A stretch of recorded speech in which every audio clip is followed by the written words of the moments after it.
예수 그리스도가 이 땅에 오심을 빛으로 오셨다라는 말씀을 합니다. 하나님의 말씀을 오늘 시편 기자는 말하기를 빛으로 표현하고 있습니다. 주의 말씀을 열면 빛이 빛이었다라고 말씀합니다. 결국 예수님도 빛이요 말씀도 빛입니다. 그 빛으로 우리에게 임한다는 것은 빛으로 오셔서 우리에게 무엇을 하시는가? 하나님의 뜻을 깨달아 알게 하는 깨달음과 지혜를 주십니다. 그게 생명의 말씀이라고도 말하는 거예요. 지혜의 말씀이라고도 말하죠. 그래서 말씀을 통하여 우리는 하나님을 아는 지식이 생길 뿐만 아니라 지혜가 생길 뿐만 아니라 내가 어떻게 살아야 할 것인지 삶의 방향과 삶의 모든 행위에 지침을 받는 그런 빛을 비추어주는 말씀이란 말이거든요.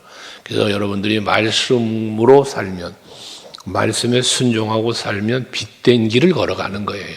그 빛된 길이 생명의 길이고 그 빛된 길이 복된 길이 되는 것이죠.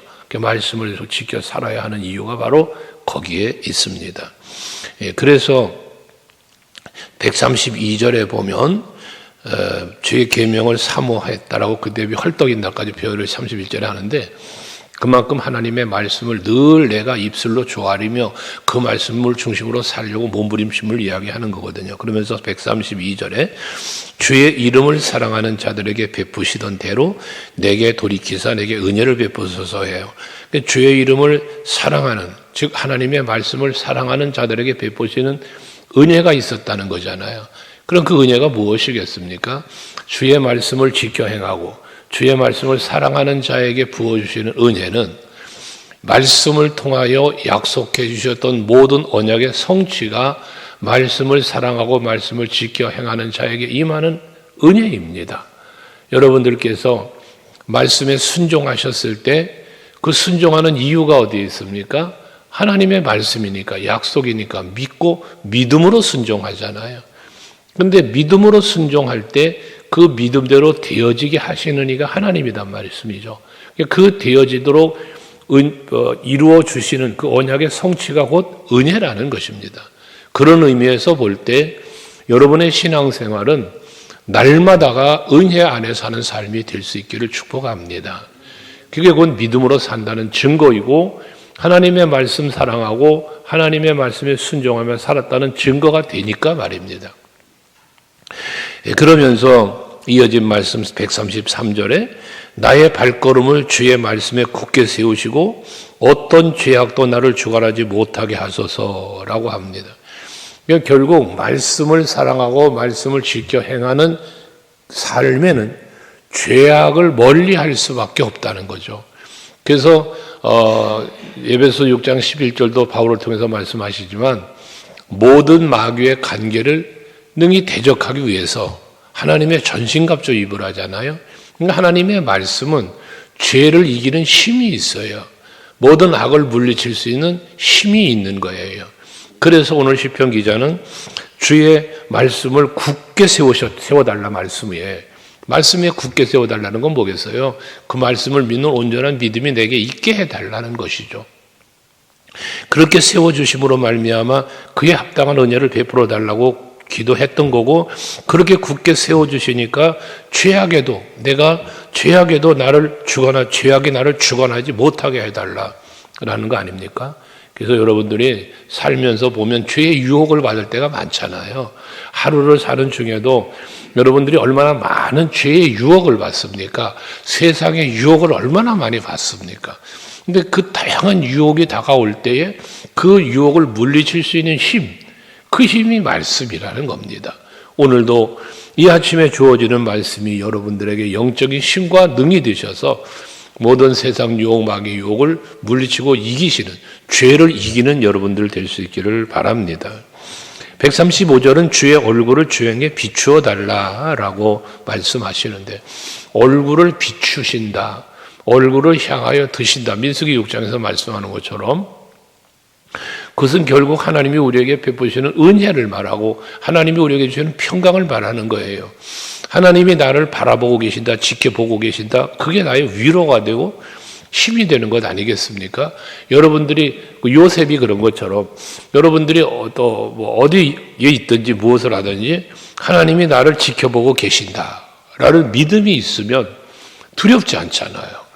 하나님이 나와 함께 하신다는 그 영적인 감각, 그 영성은 나를 강하고 담대하게 하는 거예요. 늘 다윗 얘기하지만 골리앗을 쳐다보는 다른 사람들은 무섭다고 도망치잖아요. 근데 다윗은 도망을 가기는커녕 대래 싸우러 나간단 말이죠. 이게 무슨 힘입니까? 물맷돌의 힘이 아니라 그랬잖아요. 함께 하시는 하나님을 믿는 믿음의 힘이었다고 그랬잖아요. 바로 여러분에게 그런 믿음의 힘이 있기를 바랍니다. 왜? 그 믿음 속에 뭐가 있다? 하나님이 나를 바라보고 계신다. 그 얼굴을 나에게 비추셨다, 향하여 드셨다, 이런 표현들로 항상 그런 거예요. 그러면서 136절도 그들이 주의 법을 지키지 아니함으로 내 눈물이 시냇물같이 흐르나이다라고 말씀하고 있어요. 여기 말하는 그들은 대적자들이죠. 하나님의 말씀대로 살지 않는 사람들이잖아요. 불순종하는 사람들이에요. 하나님을 떠나 사는 사람들이거든요. 근데 저들을 보면 눈에서 눈물이 시냇물같이 흐른대요. 이 말이 무슨 말이겠습니까? 그 불순종하는 자들, 하나님을 모르고 하나님의 말씀대로 살지 않는 이들을 보면 마음이 아픈 거예요. 저들이 불쌍한 거예요. 그래서 탄식하며 흐르는 눈물을 그 시냇물이 흐른다는 표현으로 한 거예요. 얼마나 그들을 안타까운 마음으로 바라보고 있는지를 표현한 것이거든요. 사실 우리들의 마음 속에도 이런 마음이 있어야 되고 이런 눈물이 마음에 흘러야 돼요. 그러면 이게 왜 필요하냐면 예수를 믿지 않은 사람들을 보면 불쌍해 보여야 돼요. 저 사람이 지옥 갈 걸 생각해 보면 안타까워야 되는 거예요. 근데 그 사람이 나와 상관없는 사람이 아니라 나와 상관 있는 사람이라고 볼 때에 그게 자녀고 그게 형제고 그게 정말 함께 지내는 친구라면 어떻게 그걸 그냥 냅둬요? 내 마음에 눈물이 시냇물처럼 흐르는 그 안타까운 마음이 있으면 그에게 예수 사랑 전하고 복음 전하는 것 아니겠습니까? 오늘 시편 기자의 마음은 그랬다는 걸 말하고 있는 거예요. 사도 바울은 영혼 구원을 받지 못한 그들을 향하여 뭐라냐, 나는 빚진 자다는 마음을 했어요. 빚진 자. 그러니까 내가 받은 은혜와 내가 받은 사랑이 얼마나 큰지 이 사랑을 빚진 자의 마음으로 저들에게 전하고 싶은 마음이 불일듯 했던 거예요. 그래서 이 복음을 내가 저들에게 전하지 않으면 내게 화가 미칠 것이라고까지 그런 고백하잖아요. 그러니까 받은 사랑에 대해 뭐 헬라인에게나 그 이방인들에게 자기는 그 빚진 자라고 그렇게 고백했지만 실제 빚은 누구에게 진 거예요? 예수께 진 거잖아요. 그러니까 우리들도 동일한 마음을 갖고 한 영혼 사랑하는 마음으로 안타까운 마음으로 여러분들이 복음 전하는 일에도 힘쓸 수 있어야 되겠다는 겁니다. 그러면서 이어진 말씀에는 하나님의 말씀은 또 하나님은 의로우시다, 옳으시다 라고 말하면서 또 주께서 말씀하신 이 말씀의 증거들은 역시 의롭다, 성실하다라고 표현하고 있습니다. 여호와가 의로우시고 여호와가 성실하시고 정의로우시니까 그가 하신 모든 말씀도 의롭고 성실하다는 것이거든요. 여러분, 우리가 하나님을 믿기 때문에 하나님의 말씀이 믿어지는 거잖아요. 또 반대로 말하면 하나님이 주신 말씀을 믿기 때문에 하나님을 믿는 것이기도 하고요. 그래서 우리의 믿음의 본질은 말씀이라는 이야기를 계속 여러분에게 드리는 겁니다. 언제나 여러분들의 믿음의 뿌리가 말씀 안에 있어야 되는 거예요. 왜? 이 말씀은 하나님이 우리에게 주신 말씀이니까요. 이게 여호와 하나님을 믿는 예수를 믿는 성도들의 삶에 그래서 지침서다, 나침판과 같다라고 말하는 겁니다. 앞에 말한 빛이다 이런 표현까지 하는 거지 아니겠습니까? 여러분들이 하나님의 말씀을 어떻게 받아들이고 있으며 어떻게 생각하고 있는가라는 것이에요. 이게 여러분들의 삶 속에 항상 간직되어 있는 말씀에 대한 성경 말씀에 대한 기록은 여러 곳에서 말하고 있지 않습니까? 히브리서도 말하고 있고 디모데도 말하고 있고 여러분 시편 기자들도 말하고 있는 것처럼 하나님의 말씀이 여러분에게 그렇게 받아들여져야 여러분의 믿음 생활이 아름다워져요. 하나님의 영광, 여러분 하나님의 기쁨, 기도 많이 하시잖아요. 근데 내가 하나님의 영광을 드러내고 내가 하나님의 기쁨이 되는 삶을 살려면 유일한 방법이에요. 말씀을 지켜 행하는 것. 그래서 말씀 안에 산다는 얘기를 하는 것이거든요. 그러면서 이어진 말씀에 보면 139절에 내 대적들이 주의 말씀을 잊어버렸으므로 내 열정이 나를 삼켰나이다라고 말하고 있어요. 여러분, 이건 무엇을 말하는가 하면 대적자들이 주의 말씀을 잊어버렸다는 거예요. 그럼 저들이 그 말씀을 잊어버렸다는 건 무엇을 의미하니까 말씀을 소홀히 여겼다는 거예요. 말씀을 가볍게 여긴 거예요. 무시한 거예요. 다른 말로 하면 무시. 하나님의 말씀에 대한 그런 뭐라 그럴까, 이게 좀 무게감 또는 소중함, 어떤 앞에서 시편 기자가 말한 의로움, 성실함, 이런 개념이 저들에게는 없었던 거예요. 그러니까 말씀을 잊어버리는 거예요. 여러분들이 가장 소중하게 여기는 물품이 있다 생각해 보세요. 어떻게 하겠습니까? 늘 휴대하죠. 늘 가까이 가지고 있죠. 지키죠. 물품 하나도요. 그러니까 그러나 소홀히 여겨보세요. 그냥 팽개치고 다녀요. 나 저거 소용없어. 필요 없어. 없어도 돼. 뭐 이런 거잖아요. 그러니까 여호와의 말씀을 저들이 잊어버렸다는 것은 하나님의 말씀을 무시해버렸다는 거예요. 소중히 여기지 않았다는 이야기인 거거든요. 그러니까 내 열정이 나를 삼켰나이다 라고 말하고 있는데, 여기서 삼켰다라고 말하는 것은 뭐라고 표현할 수 있을까? 내가 알고 있는 말씀은 소중한 말씀이야. 나는 이 말씀 없으면 못 살아. 근데 저들은 무시해, 버려. 이 대조적인 어떤 그런 마음, 이걸 이렇게 표현하고 있는 거거든요. 여러분, 다시 말합니다. 여러분에게 예수는 어떤 분이십니까? 여러분에게 말씀은 어떤 의미를 가지고 있습니까? 가치가 어떻습니까? 소중함은 어떻습니까? 우리는 늘 헤아려 봐야 한다는 것이죠. 그러면서 이렇게 대적자들은 말씀을 잊어버리고 무시하며 살았지만 140절 말씀에 보면 주의 말씀이 심히 순수함으로 주의 종의 이를 사랑하나이다 라고 고백해요. 대적자들은 말씀 무시했어요. 말씀을 잊어버렸어요. 하지만 믿음으로 사는 사람은 그 말씀을 소중히 여기는 거예요. 사랑하는 거예요. 이 순수한 말씀이라고 그랬어요. 거짓이 없는 말씀이라는 얘기예요. 진실하다는 거예요. 그러니까 여러분들도 항상 하나님 말씀 사랑하는 여러분 되셔야 돼요. 그래야 말씀대로 말씀을 믿고 지켜 행하는 삶을 살기 때문에 그런 거예요. 그러면서 또 이어진 말씀도 141절에 보면 내가 미천하여 멸시를 당하지만 주의 법도를 잊지 않았다.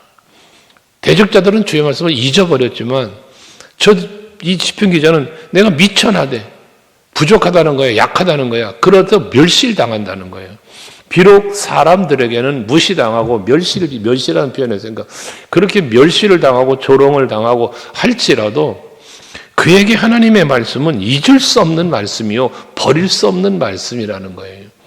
조금 다른 말로 말한다면 사람들이 나를 무시해도 하나님은 나를 사랑하시고 사람들은 나를 외면해도 하나님은 얼굴을 나에게 향하여 드시고 빛을 비춰주시면서 나에게 은혜 베푸시는 분이시기 때문에 그 말씀을 사랑할 수밖에 없고 하나님을 사랑할 수밖에 없는 거예요.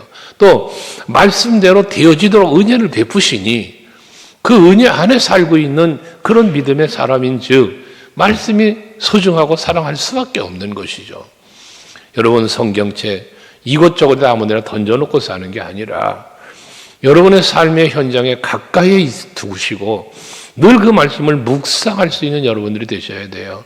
예배당에 와서 예배드릴 때만 성경책을 펼치는 게 아니라 내가 머무는 곳에는 항상 성경책이 펼쳐질 수 있도록 신경 쓰는 여러분들이 되시자는 거예요. 내 삶의 현장에서 늘 말씀을 묵상할 수 있도록 힘쓰는 여러분들이 되시자는 거예요. 핸드폰을 켜들고 게임이나 하고 여러분 인터넷이나 뒤지지 말고 핸드폰에도 말씀 프로그램 깔아놓으면 되잖아요. 그러면 잠깐 시간에 여러분들의 시간을 정해놓고라도 핸드폰 속에서라도 성경도 읽을 수 있는 거잖아요. 그만큼 말씀을 내가 얼마나 소중히 여기고 사랑하는가는 내 삶에 얼마나 말씀을 가까이 하느냐의 판가름이 나는 거잖아요. 앞에도 말한 것처럼 소중한 것 가까이 둔다니까요. 사랑하는 건 늘 함께하기 원한다니까요. 그러니까 말씀을 여러분이 사랑한다면 늘 말씀을 묵상하는 거예요. 읽는 거예요. 듣는 거예요. 배우는 거예요. 지켜 행하는 것까지. 이게 말씀을 사랑하는 성도의 삶인 거예요. 여러분들이 하루의 삶 속에서 얼마나 하나님의 말씀을 가까이 하고 있는가를 한번 헤아려 볼 이유가 있는 겁니다. 그러면서 이어진 말씀은 주의 의는 영원한 의요 주의 율법은 진리로 쏘이다 하지 않습니까? 영원한 의, 영원한 진리. 말씀이 그런 거예요. 하나님의 존재 자체가 영원하신 분이고 그 영혼을 다스리시는 분이시니 그분의 말씀 또한 영원하신 거예요. 그 진리는 영원한 거예요. 약속 영원한 거예요. 그분의 능력, 사랑, 긍휼 모든 것 영원하신 거예요. 우린 그걸 믿는 거예요. 그 영혼을 바라보기 때문에 우린 이 세상이 전부가 아니라 영원한 그 나라가 우리의 전부가 되어질 수 있는 거거든요. 만약에 하나님의 영원하신 말씀의 영원함이 그 영원함을 우리가 믿지 못하면 우리 하늘의 소망이 사라지는 거예요. 여러분들에게 하늘의 소망은 영원한 소망이잖아요. 그 영원한 소망이 어떻게 내가 갖게 되었어요? 영원하신 하나님이 영원한 언약 속에서 영원한 사랑으로 우리에게 베풀어 주신 은혜 아닙니까? 이것이 그 은혜 안에 내가 살고 있는 거고 그 은혜의 감사함이 하나님을 향한 여러 가지 사랑의 표현으로 이루어질 수 있게 되어진다는 겁니다. 그래서 143절 말씀 같이 한번 읽어볼래요? 143절 같이 시작. 환난과 우환이 내게 미쳤으나 주의 계명은 나의 즐거움입니다. 할렐루야 아닙니까? 환난이 내게 닥쳐와요. 우환이 내게 닥쳐와요. 얼마나 힘들고 어려운 상황이겠습니까? 그런데 그런 환난과 우환이 내게 미쳤지만 다가왔지만 주의 계명이 나의 즐거움이 됐다는 거예요. 환난 중인데 우환 중인데 왜 주의 계명이 즐겁습니까? 주의 말씀은 주의 계명은 회복, 치유 이런 것들이잖아요. 하나님의 언약이잖아요. 그러니까 환난 날에 나를 찾아라. 여러분 하나님께서는 내가 환난 당할 때 하나님 앞에 구하라는 거예요. 하나님이 나의 피난처에 힘이 되신다는 거예요. 그러니까 이런 약속들이 있잖아요. 그러니까 힘이 들어도 고난을 당해도 두렵지 않은 거예요. 너희가 세상에서 환난을 당하나 담대해라. 왜? 내가 세상 이겼잖아. 이런 말씀들. 그러니까 이 말씀이 나에게 뭘 줘? 즐거움을 준다는 거예요. 환경은 환난이야. 환경은 우환이야. 어려운 고난이란 말이에요. 그런데 그런 어려운 고난 중에도 내 마음이 즐거워. 그 즐거움의 이유는 하나님의 언약의 말씀이 있기 때문에 그런 것 아니겠습니까? 사도 바울이 그렇게 산 사람이었습니다. 여러분이 그런 믿음을 갖고 즐겁게 사시기를 바라요. 144절에 말하잖아요. 주의 증거들은 영원히 의로우니 나로 하여금 깨닫게 하사 뭐해? 살게 하소서. 그래요. 그러니까 말씀은 나를 살리시는 말씀이야. 생명. 앞에 빛의 말씀했죠? 빛이 있는 곳에 생명이 있다 그러잖아요. 그러니까 말씀은 빛된 말씀, 생명의 말씀, 복된 말씀까지 되어진다는 거잖아요. 그래서 이 말씀을 여러분들이 전심으로 믿고 의지하면 여러분들의 삶의 현장은 언제나 빛이 비추고 생명의 역사가 있어 은혜와 복이 여러분의 누림이 되어지는 거란 말씀입니다. 오늘도 여러분들이 이 말씀의 은혜 안에서 영원한 주의 법을 잊지 말고 그 말씀을 즐거워하면서 그 말씀의 생명의 역사, 빛된 역사가 여러분들에게 임하시기를 제 이름으로 축복합니다. 기도하시겠습니다.